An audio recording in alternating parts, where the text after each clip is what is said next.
Hi, my name is Mike, and welcome to the Confused Camper channel. Normally on this channel I do horror stories, but I wanted to try to do something a little different and something I love, and that's camping.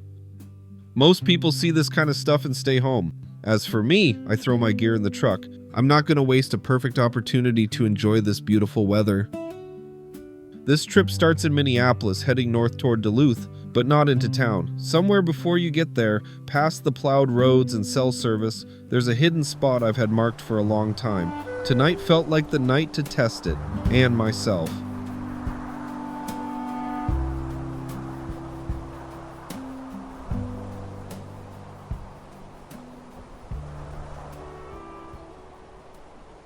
Well, it's been about a 3.5-hour drive and I am starving.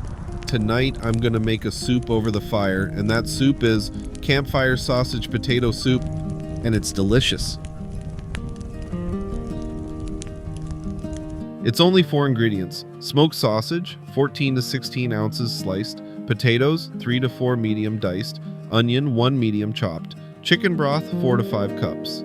Then let your fire burn down to steady coals. Hang or set your kettle over the fire. Add everything at once. Bring to a gentle simmer. Cook 30-40 minutes, stirring occasionally until potatoes are tender.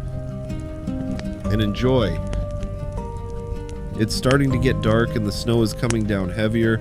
I'm gonna finish my cup of coffee and get into the camper. What I have inside is a Bluetti AC200L power station, a space heater, and a heated blanket and sleeping bag. I'm really relying on the Bluetti to do the job. Right now it's charged at 80%. Well, it's time for me to get some rest, and I will see you in the morning. Good night.